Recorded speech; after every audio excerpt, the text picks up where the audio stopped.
Frankenstein by Mary Shelley, Chapter 16. Cursed, cursed Creator! Why did I live? Why in that instant did I not extinguish the spark of existence which you had so wantonly bestowed? I know not. Despair had not yet taken possession of me. My feelings were those of rage and revenge. I could with pleasure have destroyed the cottage and its inhabitants, and have glutted myself with their shrieks and misery. When night came, I quitted my retreat and wandered in the wood, and now no longer restrained by the fear of discovery, I gave vent to my anguish in fearful howlings. I was like a wild beast that had broken the toils, destroying the objects that obstructed me and raging through the wood with a stag-like swiftness. Oh, what a miserable night I passed! The cold stars shone in mockery, and the bare trees waved their branches above me. Now and then the sweet voice of a bird burst forth amidst the universal stillness. All, save I, were at rest or in enjoyment. I, like the arch-fiend, bore a hell within me, and finding myself unsympathised with, wished to tear up the trees, spread havoc and destruction around me, and then to have sat down and enjoyed the ruin. But this was a luxury of sensation that could not endure. I became fatigued with excess of bodily exertion and sank on the damp grass in the sick impotence of despair. There were none among the myriads of men that existed who would pity or assist me, and should I feel kindness towards my enemies? No. From that moment I declared everlasting war against the species, and more than all, against him who had formed me and sent me forth to this insupportable misery. The sun rose. I heard the voices of men and knew that it was impossible to return to my retreat during that day. Accordingly, I hid myself in some thick underwood, determining to devote that ensuing hours to reflection on my situation. The pleasant sunshine and the pure air of day restored me to some degree of tranquillity, and when I considered what had passed at the cottage, I could not help believing that I had been too hasty in my conclusions. I'd certainly acted imprudently. It was apparent that my conversation had interested the father in my behalf, and I was a fool in having exposed my person to the horror of his children. I ought to have familiarised the old De Lacy to me, and by degrees to have discovered myself to the rest of his family, when they should have been prepared for my approach. But I did not believe my errors to be irretrievable, and after much consideration, I resolved to return to the cottage, seek the old man, and by my representations with him, win him to my party. These thoughts calmed me, and in the afternoon I sank into a profound sleep. But the fever of my blood did not allow me to be visited by peaceful dreams. The horrible scene of the preceding day was forever acting before my eyes. The females were flying, and the enraged Felix tearing me from his father's feet. I awoke exhausted, and, finding that it was already night, I crept forth from my hiding place and went in search of food. When my hunger was appeased, I directed my steps towards the well-known path that conducted to the cottage. All there was at peace. I crept into my hovel and remained in silent expectation of the accustomed hour when the family arose. That hour passed. The sun mounted high in the heavens, but the cottagers did not appear. I trembled violently, apprehending some dreadful misfortune. The inside of the cottage was dark, and I heard no motion. I cannot describe the agony of this suspense. Presently, 2 countrymen passed by, but, pausing near the cottage, they entered into conversation, using violent gesticulations, but I did not understand what they said, as they spoke the language of the country, which differed from that of my protectors. Soon after, however, Felix approached with another man. I was surprised, as I knew that he had not quitted the cottage that morning, and waited anxiously to discover from his discourse the meaning of these unusual appearances. "Do you consider," said his companion to him, "that you will be obliged to pay 3 months' rent, and to lose the produce of your garden? I do not wish to take any unfair advantage, and I beg, therefore, that you will take some days to consider of your determination." It is utterly useless, replied Felix. We can never again inhabit your cottage.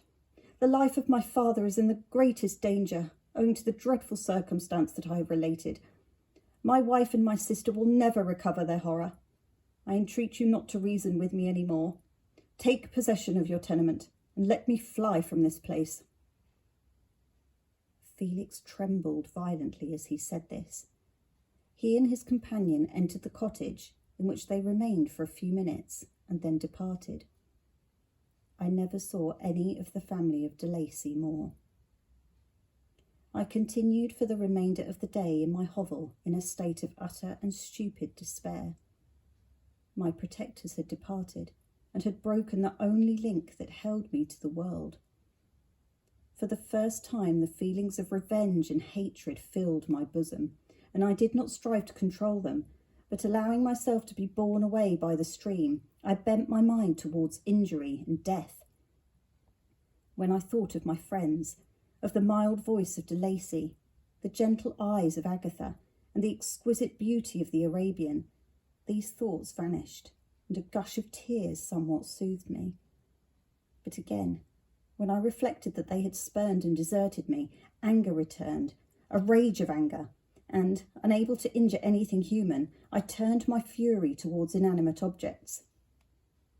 As night advanced, I placed a variety of combustibles around the cottage, and after having destroyed every vestige of cultivation in the garden, I waited with forced impatience until the moon had sunk to commence my operations. As the night advanced, a fierce wind arose from the woods and quickly dispersed the clouds that had loitered in the heavens. The blast tore along like a mighty avalanche and produced a kind of insanity in my spirits that burst all bounds of reason and reflection. I lighted the dry branch of a tree and danced with fury around the devoted cottage, my eyes still fixed on the western horizon, the edge of which the moon nearly touched. A part of its orb was at length hid, and I waved my brand. It sunk, and with a loud scream, I fired the straw and heath and bushes which I had collected. The wind fanned the fire, and the cottage was quickly enveloped by the flames, which clung to it and licked it with their forked and destroying tongues. As soon as I was convinced that no assistance could save any part of the habitation, I quitted the scene and sought for refuge in the woods. And now, with the world before me, whither should I bend my steps? I resolved to fly far from the scene of my misfortunes, but to me, hated and despised, every country must be equally horrible. At length, the thought of you crossed my mind. I learnt from your papers that you were my father, my creator, and to whom could I apply with more fitness than to him who had given me life? Among the lessons that Felix had bestowed upon Safie, geography had not been omitted. I had learnt from these the relative situations of the different countries of the earth. You had mentioned Geneva as the name of your native town, and towards this place I resolved to proceed. But how was I to direct myself? I knew that I must travel in a southwesterly direction to reach my destination, but the sun was my only guide. I did not know the names of the towns that I was to pass through, nor could I ask information from a single human being. But I did not despair. From you only could I hope for succour, although towards you I felt no sentiment but that of hatred. Unfeeling, heartless creator, you had endowed me with perceptions and passions and then cast me abroad, an object for the scorn and horror of mankind. But on you only had I any claim for pity and redress, and from you I determined to seek that justice which I vainly attempted to gain from any other being that wore the human form. My travels were long, and the sufferings I endured intense. It was late in autumn when I quitted the district where I had so long resided. I travelled only at night, fearful of encountering the visage of a human being. Nature decayed around me, and the sun became heatless. Rain and snow poured around me. Mighty rivers were frozen, the surface of the earth was hard and chill and bare, and I found no shelter. O earth, How often did I imprecate curses on the case of my being? The mildness of my nature had fled, and all within me was turned to gall and bitterness. The nearer I approached to your habitation, the more deeply did I feel the spirit of revenge enkindled in my heart. Snow fell, and the waters were hardened, but I rested not.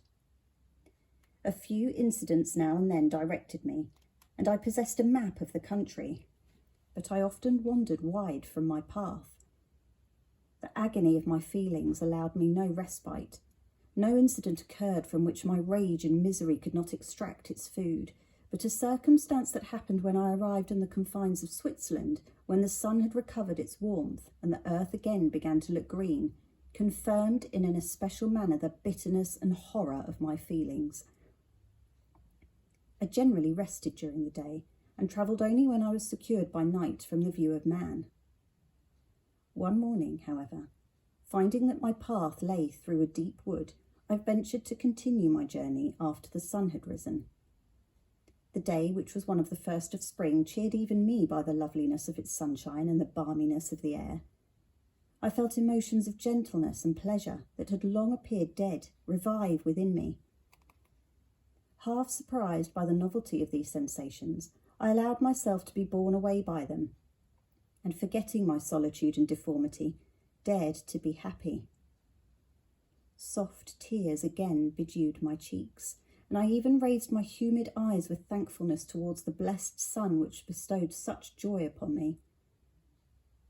I continued to wind among the paths of the wood until I came to its boundary, which was skirted by a deep and rapid river, into which many of the trees bent their branches, now budding with the fresh spring. Here I paused, not exactly knowing what path to pursue, when I heard the sound of voices that induced me to conceal myself under the shade of a cypress. I was scarcely hid when a young girl came running towards the spot where I was concealed, laughing as if she ran from someone in sport. She continued her course along the precipitous sides of the river, when suddenly her foot slipped, and she fell into the rapid stream. I rushed from my hiding place, and with extreme labour from the force of the current, saved her and dragged her to shore. She was senseless, and I endeavoured by every means in my power to restore animation, when I was suddenly interrupted by the approach of a rustic, who was probably the person from whom she had playfully fled. On seeing me, he darted towards me, and tearing the girl from my arms, hastened towards the deeper parts of the wood. I followed speedily, I hardly knew why, but when the man saw me draw near, he aimed a gun which he carried at my body and fired. I sunk to the ground, and my injurer, with increased swiftness, escaped into the wood. This was then the reward of my benevolence. I had saved a human being from destruction, and as a recompense, I now writhed under the miserable pain of a wound which shattered the flesh and bone. The feelings of kindness and gentleness which I had entertained but a few moments before gave place to hellish rage and gnashing of teeth. Inflamed by pain, I vowed eternal hatred and vengeance to all mankind, but the agony of my wound overcame me. My pulses paused, and I fainted. For some weeks I led a miserable life in the woods, endeavouring to cure the wound which I had received. The ball had entered my shoulder, and I knew not whether it had remained there or passed through. At any rate, I had no means of extracting it. My sufferings were augmented also by the oppressive sense of the injustice and ingratitude of their infliction. My daily vows rose for revenge, a deep and deadly revenge, such as would alone compensate for the outrages and anguish I had endured. After some weeks, my wound healed, and I continued my journey. The labours I endured were no longer to be alleviated by the bright sun or gentle breezes of spring. All joy was but a mockery which insulted my desolate state and made me feel more painfully that I was not made for the enjoyment of pleasure. But my toils now drew near a close, and in 2 months from this time I reached the environs of Geneva. It was evening when I arrived, and I retired to a hiding place among the fields that surround it, to meditate in what manner I should apply to you. I was oppressed by fatigue and hunger, and far too unhappy to enjoy the gentle breezes of evening or the prospect of the sun setting behind the stupendous mountains of Jura. At this time, a slight sleep relieved me from the pain of reflection, which was disturbed by the approach of a beautiful child who came running into the recess I had chosen, with all the sportiveness of infancy. Suddenly, as I gazed on him, an idea seized me that this little creature was unprejudiced and had lived too short a time to have imbibed a horror of deformity. If, therefore, I could seize him and educate him as my companion and friend, I should not be so desolate in this peopled earth. Urged by this impulse, I seized on the boy as he passed and drew him towards me. As soon as he beheld my form, he placed his hands before his eyes and uttered a shrill scream. I drew his hand forcibly from his face and said, "Child, what is the meaning of this? I do not intend to hurt you. Listen to me." He struggled violently. "Let me go," he cried. "Monster! Ugly wretch! You wish to eat me and tear me to pieces. You're an ogre. Let me go or I'll tell my papa." "Boy, you will never see your father again. You must come with me." "Hideous monster, let me go. My papa is a syndic. He is M. Frankenstein. He will punish you. You dare not keep me." "Frankenstein? You belong then to my enemy, to him towards whom I have sworn eternal revenge. You shall be my first victim." The child still struggled and loaded me with epithets which carried despair to my heart. I grasped his throat to silence him, and in a moment he lay dead at my feet. I gazed on my victim, and my heart swelled with exultation and hellish triumph. Clapping my hands, I exclaimed, "I too can create desolation. My enemy is not invulnerable. This death will carry despair to him, and 1,000 other miseries shall torment and destroy him." As I fixed my eyes on the child, I saw something glittering on his breast. I took it. It was a portrait of a most lovely woman. In spite of my malignity, it softened and attracted me. For a few moments I gazed with delight on her dark eyes, fringed by deep lashes, and her lovely lips. But presently my rage returned. I remembered that I was forever deprived of the delights that such beautiful creatures could bestow, and that she whose resemblance I contemplated would, in regarding me, have changed that air of divine benignity to one of expressive disgust and affright. Can you wonder that such thoughts transported me with rage? Only wonder that at that moment, instead of venting my sensations in exclamations and agony, I did not rush among mankind and perish in the attempt to destroy them. While I was overcome by these feelings, I left the spot where I had committed the murder, and seeking a more secluded hiding place, I entered a barn which had appeared to me to be empty. A woman was sleeping on some straw. She was young, not indeed so beautiful as her whose portrait I held, but of an agreeable aspect, and blooming in the loveliness of youth and health. Here, I thought, is one of those whose joy-imparting smiles are bestowed on all but me. And then I bent over her and whispered, "Awake, fairest, thy lover is near. He who would give his life but to obtain one look of affection from thine eyes. My beloved, awake." The sleeper stirred. A thrill of terror ran through me. Should she indeed awake and see me and curse me and denounce the murderer? Thus would she assuredly act if her darkened eyes opened and she beheld me. The thought was madness. It stirred the fiend within me. Not I, but she shall suffer. The murder I have committed because I am forever robbed of all that she could give me, she shall atone. The crime had its source in her. Be hers the punishment.